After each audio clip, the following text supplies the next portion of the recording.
Hi, everyone. Welcome to Stogie Geeks News for March 18th, 2016. I'm your host, Paul Asadorian, joined on the lines via Skype by Mr. Will Cooper. Welcome, Will. Hey, good afternoon, Paul. What's going on? It's always wonderful to talk about news on this fine and lovely Friday. Will, you've got a news article in there about Tatuaje Black being regular production. Very excited about this.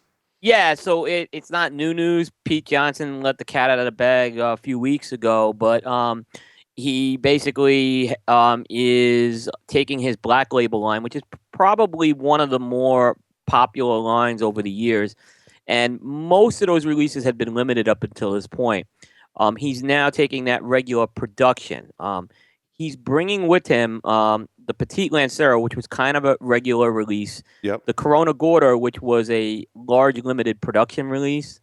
And then he's adding 3 new sizes, a Petite Robusto, a Cazadores size, and a Grand Toro. So there'll be a total of 5 sizes in the line.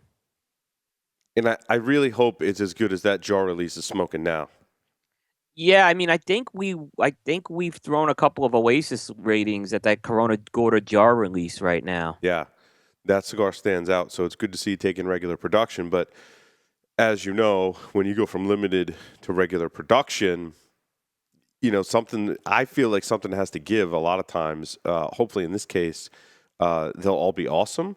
I think we're probably going to have a favorite size in that line, and I can't wait to try them all. Yeah, I mean, there's as far as the new sizes, there's a 6 3/8 by 43 Cazadores, which is I think the one that's intriguing me the most of all of them. So that's one, that's a size that's a staple size in the Tatuaje line for a long time. You know what though? That short Robusto, he did a short Robusto of the what do they call it? The Havana Cazadores, the Miami brown label. Mm-hmm. Yep. He did a short Robusto for a store that was awesome. It was awesome. Yeah, actually, I think that the short Robusto for the black, that has been floating around at some events that he's used. Mm-hmm. It's not been widely released, but it's been resized a bit to a 4x50. But I have not had that event Black Label Petite Robusto. Right. Yeah, no, that's exciting. It's good to see some news coming out of Tatuaje. Other than the Monster series, right? Yeah, or store releases. Yeah, exactly. Yeah. La Polina is doing a price reduction. Yeah, and this price reduction is on their Dominican-made cigars, which come out of the PDR Cigars Factory. So La Polina Red and La Polina Black are gonna go down MSRP go down by $1, and the La Polina Classic is gonna go down $1.50. Now, the thing about this is not the first time La Polina has done this. 3 years ago with their Honduran lines, the El Diario and the Maduro, there was a price reduction as well.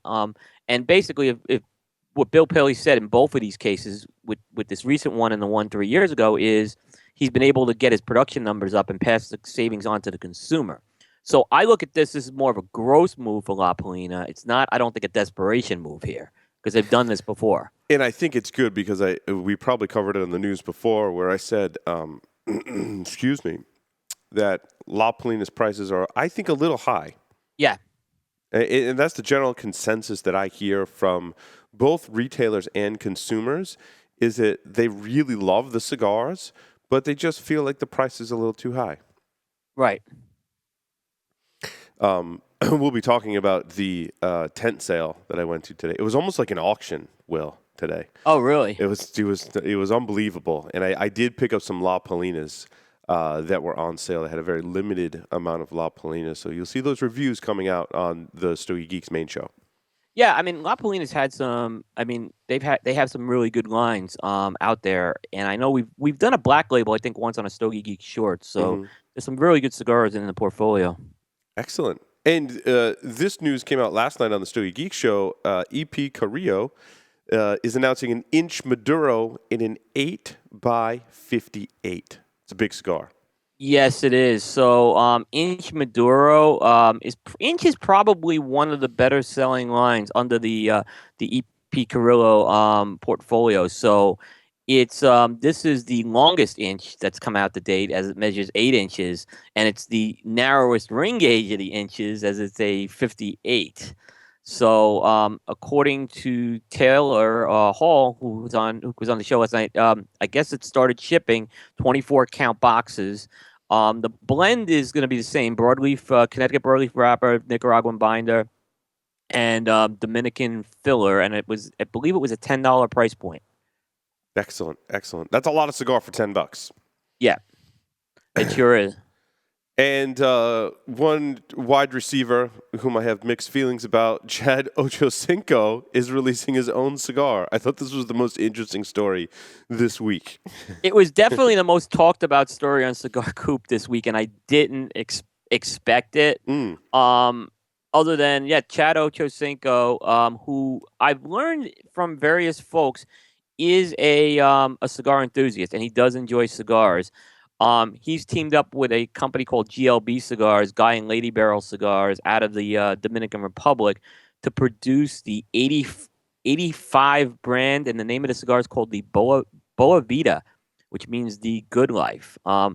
According to the company, that Ochocinco was involved with the development of this project. He spent time in the DR and worked on various aspects of everything from blend development, tobacco sourcing, and package design. We've seen other athletes do this. Yep. I don't want to, and I'm not going to dispute how much truth there is or not. We've seen some athletes, they do take a hands-on role with it. Like Gary Sheffield seemed like he was a little more involved, but Mike Ditka was more of bring me the blend and see what it's like. This cigar is there's not much, they haven't told much about the blend on this thing. Other than it's going to be a Indonesian binder and a Brazilian and Nicaraguan filler blend, but we don't know what the wrapper is. But here's the part that I think is kind of lighting a little fire here. Is the price point is at $16.99. Wow. So I think, so that's a lot for an unknown company.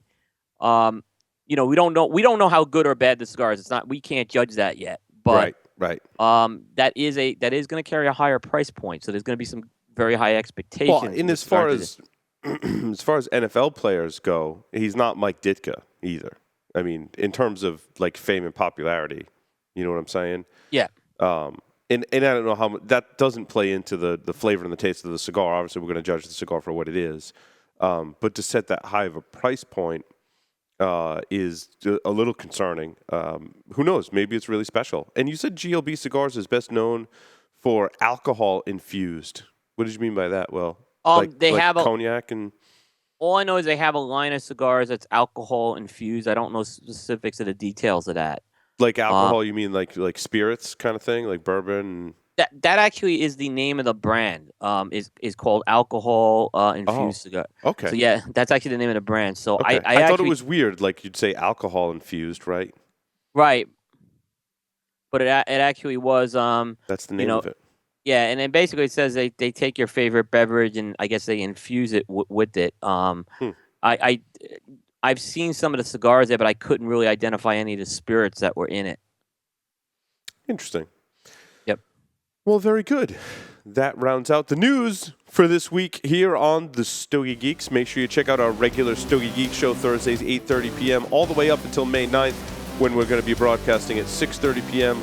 All times are Eastern time. Check out StogieGeeks.com for all the cigars we review on the show, and cigar-coop.com for all of the latest cigar news and reviews. Thanks for watching.